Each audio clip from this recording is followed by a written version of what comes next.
अभिव्यक्ती स्वातंत्र्य बळकट करण्याचं सशक्त माध्यम म्हणून पत्रकारितेकडे बघितलं जायचं. मात्र आता ती परिस्थिती राहिली आहे का? महाराष्ट्र किंवा देशभरातल्या पत्रकारांवर जी बंधनं आहेत ती कोणती आहेत? पत्रकारांचे प्रश्न कोणते आहेत? आणि अर्थातच त्यांना लिहिण्याचं बोलण्याचं स्वातंत्र्य राहिलं आहे का? जाणून घेऊया. माझ्यासोबत सध्या ज्येष्ठ पत्रकार त्याचबरोबर ॲडव्होकेट संजय माने आहेत, जे माध्यम अभ्यासक आहेत. सर, स्वागत आहे न्यूज 18 लोकमतमध्ये. अर्थातच आज आद्य पत्रकार आचार्य बाळशास्त्री जांभेकर यांची जयंती आहे. पत्रकारिता दिवस म्हणून आपण हा दिवस साजरा करतो जगभरात. परंतु हा दिवस साजरा करत असताना आपल्याला आत्मपरीक्षण करण्याची ही गरज वाटते का? किंवा या क्षेत्रामध्ये जे दिग्गज पत्रकार आहेत, येऊ पाहणारे तरुण आहेत, त्यांनी पत्रकारितेची मूल्य जपणं किंवा त्याचा अभ्यास करणं किती गरजेचं वाटतंय? काय आजच्या दिवसाचं औचित्य साधून तुम्हाला सांगावंसं वाटतं?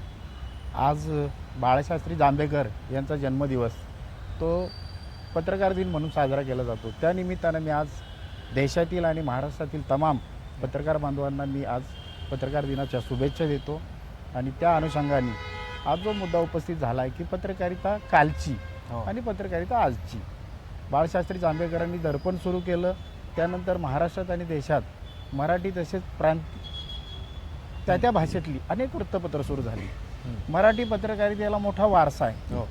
त्यामध्ये बाबासाहेब आंबेडकर असतील, लोकमान्य टिळक असतील, प्र.के. आत्रे असतील, तसे अनेक दिग्गज नामवंत संपादक होऊन गेले, विद्वान होऊन गेले. त्यांनी जे वृत्तपत्र सुरू केली, बाबासाहेब आंबेडकरांचं समता असेल, प्रबुद्ध भारत असेल, बहिष्कृत भारत असेल आणि मूकनायक असेल, याच्या माध्यमातून त्यांनी पत्रकारितेला एक मोठा आयाम दिला.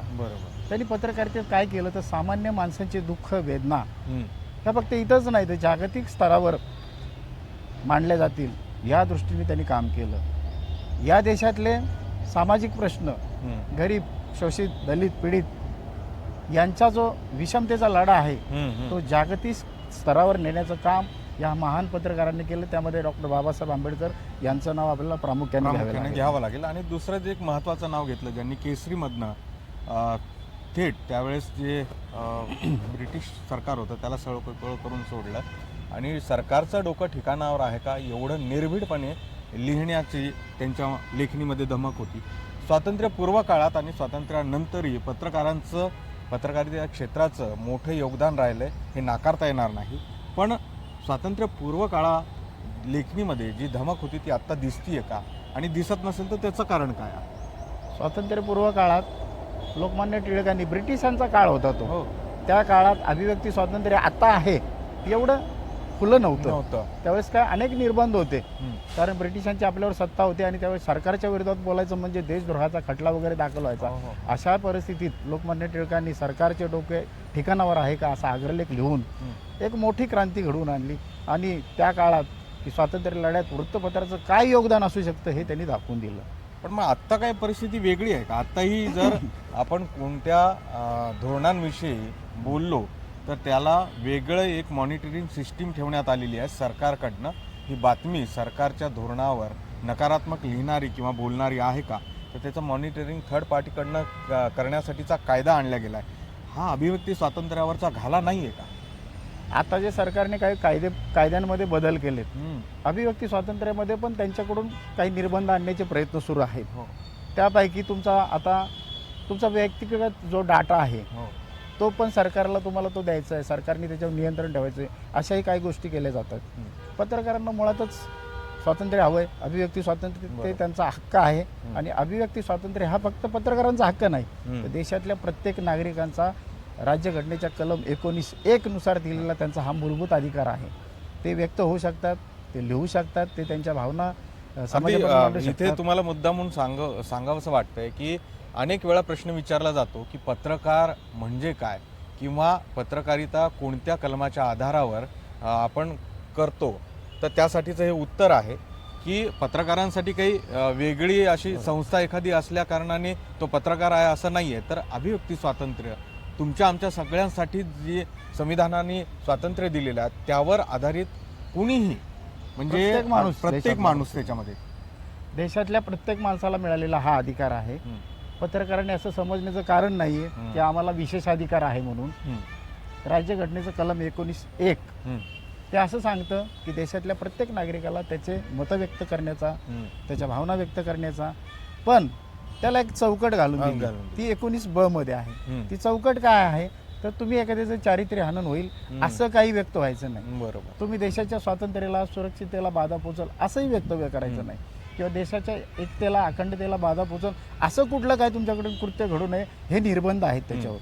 हे जर निर्बंध सोडले, सामाजिक सुरक्षिततेला आणि देशाच्या सुरक्षिततेला प्राधान्य दिले, हम्म, हम्म. हे निर्बंध सोडले तर पत्रकारांना मोठ्या प्रमाणात चांगल्या प्रकारे स्वातंत्र्य आहे आणि ते त्यांचं मत मांडू शकतात. हा. पण आजकालच्या काळात पत्रकार हे कुठल्या तरी दबावाखाली काम करत असल्यासारखे काम करतात. त्यामुळे त्यांच्याकडून चांगल्या पण ते प्रकारे करतात की त्यांच्यावर तसा दबाव असतो, माध्यमगृह किंवा माध्यम समूह त्यांना ती मुभा देत नाही, स्वातंत्र्य देत नाही. नेमकं काय होते, बऱ्याच काळापासून शोध पत्रकारितेचे विषय समोर येत नाहीत.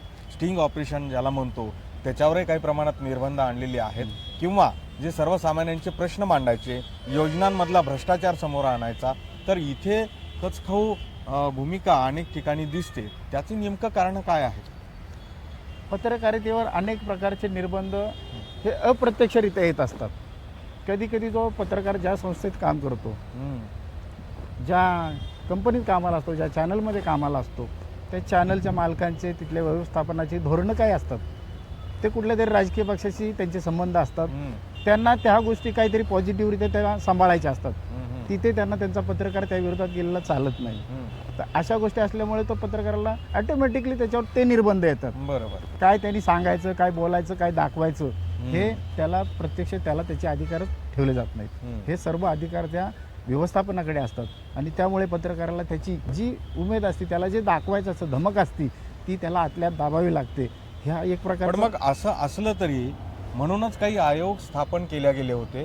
ते आयोगामध्ये काय पत्रकारांच्या सुरक्षिततेसाठीचे नियम होते, कायदे होते, अटी होत्या, ते काय आयोग होते आणि ते राहिलेत का? आत्ताची परिस्थिती काय आहे? मी आपलं अभिनंदन करेन, खूप चांगला प्रश्न विचारलात. पत्रकारांसाठी 1955चा वर्किंग जर्नलिस्ट ॲक्ट हा स्वतंत्र कायदा अस्तित्वात होता. तो कायदा यासाठी होता की पत्रकारांना पुरेसा वेळ मिळाला पाहिजे काम करायला, त्यांना वेतन श्रेणी किती असावी ही निश्चित झाली पाहिजे, ह्यासाठी तो कायदा होता. आणि त्या कायद्याने खूप चांगलं संरक्षण त्याला पत्रकारांना दिलेलं होतं. केवळ पत्रकारच नाही तर पत्रकार आणि त्यांचे त्या आस्थापनात काम करणारे कर्मचारी त्यांनाही त्याचं संरक्षण होतं. हा 1955चा कायदा आत्तापर्यंत लागू होता. त्या कायद्यातील कलम 9 नुसार ह्या पत्रकारांना आणि त्यांच्या कर्मचाऱ्यांना वेतन श्रेणी ठरवण्यासाठी एक आयोग नेमला जावा. त्या आयोगात पत्रकार संघटनेचे प्रतिनिधी असावेत, लेबर मिनिस्ट्रीतले काही लोक असावेत, अशी समिती स्थापन करून पत्रकारांची वेतन निश्चिती केली जात होती. वेतन श्रेणी ती निश्चित झाल्यानंतर त्या आयोगाच्या शिफारशीनुसार पत्रकारांना पगार दिला जाण्याचं ठरवलं जात होतं. पण भांडवलदार आणि नफेखोरी करणारे काही वृत्तपत्राचे मालक हा आयोग पत्रकारांना मिळूच नये यासाठी पहिल्यापासून प्रयत्न करत होते. आणि आत्तापर्यंत 6 आयोग झाले. त्या 6ही आयोगाचा त्यांना लाभ मिळू नये म्हणून पत्रकारांना कंत्राटी पद्धतीवर काम करायला लावलं आणि त्यांचं नुकसान केलं असं मला म्हणायचं. मग आता तुम्ही म्हणताय की बहुतांश जे पत्रकार आहेत माध्यम समूहात किंवा माध्यम क्षेत्रात काम करणारे ते कंत्राटी पद्धतीनेच आहेत. काय त्यांची वेतन श्रेणी आहे आणि कशा पद्धतीने त्यांची पिळवणूक केली जाते, आर्थिक पिळवणूक असेल तर तिथेही शोषण होतंय असं म्हणायचं आहे. मला हे प्रकर्षाने सांगायचं आहे की आपण बघत असू की अनेक पत्रकार आपण चॅनलवर बघत होतो की ते अत्यंत उत्तम निवेदन करतात, उत्तम प्रकारे बातम्या देतात, समाजात त्यांची प्रतिमा आहे, प्रतिभा आहे. पण अशाही लोकांना आपल्या नोकऱ्या गमवाव्या लागल्यात. त्याचं कारण आजपर्यंत कोणी शोधू शकलं नाही. त्याचं कारणच हे कारण त्यांना कायद्याचं संरक्षण असून त्यांना मिळू नाही दिलं आणि कायद्याच्या संरक्षणासाठी ते दाद नाही मागू शकले.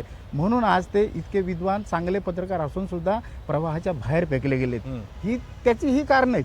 बरोबर. आणि जवळपास माझ्या माहितीप्रमाणे 40-50 वर्षापासून दर 10 वर्षांनी हा आयोग स्थापन केला जातो. पहिला आयोग होता शिंदे, त्याच्यानंतर होता बचावत आयोग, त्याच्यानंतर होता मनसान सिंग आयोग होता आणि आत्ता नुकताच झाला तो मजेटी आयोग होता. दर 10 वर्षांनी जो आयोग स्थापन केला जातो त्याचा हेड असतो एखाद्या हायकोर्टाचा जस्टिस, रिटायर्ड जस्टिस. त्याच्या नेतृत्वाखाली हा आयोग नेमला जातो.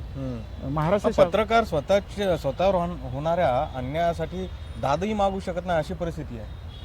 पत्रकारांनी हे आपल्या स्वतःभोवती एक कुंपण घालून घेतलं. जे पत्रकार म्हणतात की आम्ही मोलकरणीचे प्रश्न सोडवले, हम्म. आम्ही समाजातल्या कष्टकऱ्यांचे प्रश्न सोडवले, ते त्यांचाच प्रश्न का सोडवू शकत नाहीत, त्यांच्या न्याय हक्काबद्दल का जागरूक नाहीत, हाच खरा प्रश्न आहे. आता काय न्याय हक्क आहेत प्रत्येक पत्रकाराचे? पत्रकारांना हां. चांगल्या प्रकारे इतर कर्मचाऱ्यांप्रमाणे खाजगी कंपनीत काम करणारे, खाजगी आस्थापनात काम करणारे, त्याचबरोबर शासकीय सेवेत काम करणारे नोकरदार यांच्याप्रमाणे पत्रकारांनाही त्याचं कुटुंब जगवता येईल हो. यासाठी पुरेसा पगार, पुरेसं वेतन, भत्ते आणि संरक्षण मिळणं ही आता काळाची गरज आहे, बरोबर. पण ते मिळत नाही. हम्म. पण मग आत्ता जर ही परिस्थिती अशी आहे, आत्ता मागच्या वेळेस राज्य शासनाने पत्रकारांसाठीचं वेगळं महामंडळ स्थापन करण्याची घोषणा केली. ती घोषणाच आहे अजूनही, ते अस्तित्वात येईल का माहिती नाही. दुसरीकडे जर बघितलं तर अनेक पत्रकार आहेत ते शासनाच्या दारी कायम बसलेले असतात. पत्रकार आता राजकीय नेत्यांचे PR करू लागलेत, हेही दिसतं आहे. आणि मग हे सगळंच धोका आहे का या क्षेत्रासाठी? काय होतंय आणि हे अशी निर्णय घेण्याचं कारण काय आहे? पत्रकार आता पहिले महामंडळाविषयी त्याचा काही परिणाम होणार आहे का, की ते केवळ एक घोषणा आहे ज्याला पत्रकार भुलले? आपण जे म्हणतात की महामंडळ वगैरे, मला सांगा, महामंडळ महत्त्वाचं की स्वतंत्र कायदा महत्त्वाचा? स्वतंत्र कायदा तुमच्यासाठी होता, तो तुम्ही टिकवला नाहीये. तुमच्या समोर त्या कायद्याचं अस्तित्व संपुष्टात आलं आणि महामंडळ तुमच्यासाठी काय करणार आहे? महामंडळ हे असंघटित कामगारांसाठी असतं. आपण संघटित कामगार होता, मोठ्या आस्थापनात काम करता आपण, जे शासन आणि जनता यामधला जो दुवा आहे माध्यम, त्या माध्यमात काम करतात. आपण एक नोबेल प्रोफेशनमध्ये काम करत असतं. त्यामुळं तुम्हाला महामंडळ वगैरे मला तर योग्य नाही वाटत. बरोबर. तुमचा जो कायदा होता तो टिकायला पाहिजे होता. तुम्हाला ज्या कायद्याने जे बेनिफिट मिळायला पाहिजे होते ते मिळाले पाहिजे होते. पण दुर्दैवाने पत्रकारच आपल्या हक्काविषयी जागरूक नव्हते. 11/11/2011ला सुप्रीम कोर्टाचा निकाल झाला आणि त्यात सांगितलं की पत्रकारांना वेतन श्रेणी तुम्ही मजेटी आयोगानुसार द्या. दुर्दैव असं की ती बातमी कुठेच वाचायला नाही मिळाली, ऐकायला पण नाही मिळाली. मी अनेक पत्रकारांशी बोलतो, पत्रकार मला विचारतात मजेटी असं काय असतं? म्हणजे पत्रकारच आपल्या हक्काविषयी जागरूक नाहीत, ते समाजाला न्याय कसे देणार? पण मग आता काही न्यूज पोर्टल आहेत, यूट्यूबर्स आहेत, वेगवेगळ्या प्लॅटफॉर्मनी ते त्याच्या पद्धतीनं कामं करतायत. पत्रकार म्हणून ते अभिव्यक्ती स्वातंत्र्य बळकट करण्याचा प्रयत्न करतायत. तर हे पत्रकारितेच्या व्याख्यामध्ये बसतं का? आणि त्यांनाही ते सगळे संरक्षण किमान लागू आहेत का? मधल्या काळामध्ये पत्रकारिता संरक्षण कायदा देखील आला होता, त्याचं पुढे काय झालं तेही सांगा. पत्रकारिता संरक्षण कायदा आला होता 2019 मध्ये. पत्रकारांसाठी स्वतंत्र कायदा होता की एखाद्या पत्रकारावर हल्ला झाला, त्याचा कॅमेरा फोडला, त्याच्या साहित्याचं नुकसान केलं, ऑफिसमध्ये तोडफोड केली, तर त्या संबंधित व्यक्तीवर गुन्हा दाखल करणे, त्याच्याकडून ती भरपाई घेणे, त्याला योग्य ती शिक्षा देणे, या प्रकारचा तो कायदा 2019 मध्ये आला होता आणि खास पत्रकारांसाठी कायदा होता तो. पण दुर्दैवानं असं 2019 मध्ये आलेल्या कायद्याचं आज 2026 आहे, एकही त्या कायद्यानुसार गुन्हा दाखल झालेला नाही. मग पत्रकारांवर हल्ले झाले नाहीत का? झाले. पत्रकारांवर हल्ले झाले, जीव घेतले गेले पत्रकारांवर जीव घेणे हल्ले झाले, परंतु त्याची दखल कोणी घेतली नाही. पत्रकारांसाठी काम करणाऱ्या संघटना ज्या आहेत त्या म्हणतात, त्या ट्रेड युनियन सारखे काम करतात, पण पत्रकारांच्या न्याय हक्कासाठी लढताना कधी त्या दिसल्या नाहीत. पत्रकारांवर अन्याय झाला तर ते त्यांच्या पद्धतीने त्यांच्या परीने ते समस्या सोडवण्याचा प्रयत्न करतात, पण संघटना कधीही त्यांच्या मदतीला येत नाहीत, हे दिसून आलं आतापर्यंत. आपण दुसरा एक मुद्दा उपस्थित केला की हे जे पोर्टल आहेत, न्यूज पोर्टल आहेत, न्यूज चॅनल आहे, छोटे छोटे सुरू झाले, त्याचं कारण पण तसंच आहे. शाश्वती नाही पत्रकारितेत. एखाद्या मोठ्या संस्थेत काम करतो पत्रकार म्हणून, कालांतराने त्याला सांगतात की आम्हाला तुला तेवढा पगार देता येत नाही, तुझं कामात हे नाही, कार्यक्षमता नाही, असं कुठली तरी कारणं सांगून त्याला कमी केलं जातं. पण ऐनवेळी तो बिचारा करणार काय? पत्रकारितेत काम केल्यानंतर तो दुसरीकडे कुठेही काम करू शकत नाही, त्याला दुसरं कुठलंही कौशल्य नसतं. आणि पत्रकारिता हे एक लिमिटेड फील्ड आहे.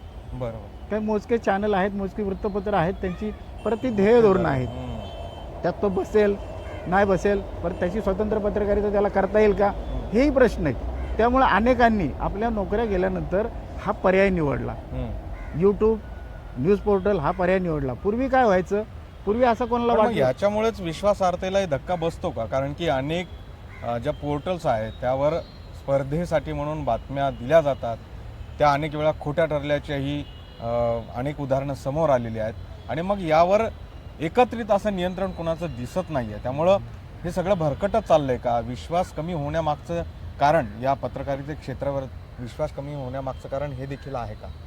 आता काय झालं, 2023 मध्ये PR बी ॲक्ट होता पूर्वी, हम्म. तो PRP ॲक्ट झाला, प्रेस रजिस्ट्रेशन ॲक्ट होता, त्यात बदल झाले. बरं. परत बुक्स अँड पब्लिकेशन ॲक्टमध्ये बदल केले. हम्म. पण अद्यापपर्यंत डिजिटल मीडियाला कंट्रोल करणारी ऑथॉरिटी निर्माण झालेली नाही. हम्म. कारण यूट्यूब असेल, सोशल मीडिया असेल किंवा इतर जे सामाजिक प्लॅटफॉर्म असतील, त्याला नियंत्रण करणारी सरकारची कुठलीही यंत्रणा नाही. हम्म. त्यामुळे जो तो आपल्या परीने आपला चॅनल सुरू करतो, त्याला वाटतं ते करत असतो. आणि त्याच्यामुळं तुम्ही म्हणताय की विश्वासार्हता कमी होते का, तर काहींना त्याचं प्रशिक्षण नाही आहे, नाहीये, त्याचं हां. पुरेसं नॉलेज नाही आहे. हम्म. त्यामुळे ते तिकडं उतरतात. कधी कधी प्रिंट मीडियात काम करणारा माणूस इलेक्ट्रॉनिक मीडियात येतो, पण हम्म. तिथल्या गोष्टी वेगळ्या आहेत, तिथलं तिथल्या वेगळं आहे, गोष्टी परिस्थिती वेगळे ही त्याच्या लक्षात येत नाही आणि तो कुठेतरी अडकत जातो. हम्म. काय आणि आपण म्हणतोय तसं त्यांनी विश्वासार्हता कमी नाही होत. हम्म. जेवढे जास्त प्लॅटफॉर्म तेवढं ह्या बळकटी मिळते ह्या अभिव्यक्ती स्वातंत्र्याला. हां. कारण प्रश्न एक विचार. व्यक्ती जेवढं त्याचं मत मांडू शकतो, त्याच वेळेस असंख्य वेळेस अनेक अँगलनी ती गोष्ट आपल्या समोर कोणी येते. एखादा प्रश्न मांडत नसेल मेनस्ट्रीमला तर ते सोशल मीडियावर प्लॅटफॉर्मवर मांडला जातो, ही सकारात्मक चांगली बाब आहे. सकारात्मक बाब आहे आणि त्याच्यामुळं अभिव्यक्ती स्वातंत्र्याला चांगली बळकटी मिळते. हां. आणि ह्या मोठ्या बलाढ्य चॅनल्स असतील, न्यूजपेपर असतील, ह्या प्रसारमाध्यमांच्या स्पर्धेत उतरण्याची हिंमत करण्याची ताकद त्यांना मिळाली ह्या सोशल मीडियामुळं. बरोबर. आणि आज स्पर्धा कोणाशी आहे त्यांची, हम्म. तर छोटे छोटे लोक पण त्यांचे स्पर्धक बनलेत. अगदी शेवटकडे येऊया आपण. हे सगळं सुरू असताना आत्ता पत्रकाराची स्थिती काय आहे, त्याला म्हणजे जॉब सिक्युरिटी नाही आहे, आर्थिक त्याला सबल करावं अशी काही यंत्रणा नाही आहे. मग त्याचा दर्जा काय राहिलेला आहे शासनाच्या लेखी, कायद्याच्या लेखी आणि समाजाच्या लेखी. पत्रकारांना आता आपण म्हणतो तसं शाश्वती नव्हती, हम्म. पण आता हा जो नवा कायदा आलाय त्यातून आपण आशा बाळगूया हम्म. की पूर्वी पत्रकारांना आयडेंटिटी कार्डच देत नव्हते. हम्म. 10 वर्ष 20 वर्ष तो नोकरी करत असेल तरी त्याला कायमस्वरूपी ठेवला तर त्याला लायबिलिटी वाढेल, हम्म. त्याला देणी द्यावी लागतील, त्याचं संरक्षण करावं लागेल. म्हणून बऱ्याच आस्थापना त्यांना ते आयडेंटिटी कार्ड देण्यापासूनच रोखत होते. हम्म. पण आता झालंय काय, शासनाने नवा कायदा आणला, त्यात तुम्हाला फिक्स टर्म एम्प्लॉईज आणलाय ओके. की तुम्हाला एका विशिष्ट कालावधीसाठी नोकरीसाठी ठेवता येतं. हम्म. पण ॲक्च्युली ही परिस्थिती वृत्तपत्रात कधीच आली, हम्म. त्यांनी कधीच ते अंमलबजावणी केली त्याची. एक हम्म. विशिष्ट कालावधीसाठी तुमचं ॲग्रीमेंट केलं जातं, तुम्हाला तेवढ्या कालावधीपुरतं कामाला ठेवलं जातं, त्यांना हवं तेव्हा काढलं जातं. हम्म. आणि आता ह्या नव्या कायद्याने फारसं संरक्षण नाही आहे. पण एक गोष्ट होईल, तुम्हाला 1 वर्षासाठी घेतलं तर तुम्हाला 1 वर्षाची ग्रॅज्युटी देण्याची तरतूद Liability आहे. सगळी हां. संस्थेकडे. त्याच्यामुळे संस्थेकडे ती लायबिलिटी जाईल आणि निश्चितपणे यापुढं 2019चा जो पत्रकार संरक्षण कायदा आहे त्याचा सुद्धा तुम्हाला लाभ मिळू शकेल असं मला वाटते. अर्थातच. तर आपण अपेक्षा व्यक्त करूया की जे माध्यम संस्था, माध्यम समूह आहेत ते पत्रकारांना स्वातंत्र्य देतील. निर्भीड पत्रकारिता जर समाजाला हवी असेल तर त्या पत्रकाराला तसं सामाजिक स्वास्थ्य, त्याचं मानसिक स्वास्थ्य ठीक व्यवस्थित असणं देखील गरजेचं आहे. त्याला अभ्यास करता यावा यासाठी देखील त्याला वेळ मिळणं गरजेचं आहे. मात्र स्पर्धेच्या या युगामध्ये आत्ता जे माध्यमगृह आहेत ते प्रचंड मानसिक तणावात त्यांची सगळे कर्मचारी, पत्रकार काम करताना दिसतात. हे चित्र बदलेल, कारण की पत्रकार जो आहे तो अभ्यासू असतो आणि हे चित्र बदलण्याची ताकद देखील पत्रकारांमध्येच आहे. हे या निमित्तानं आपल्याला समजून घ्यायला हवं. तुर्तास एवढंच. धन्यवाद.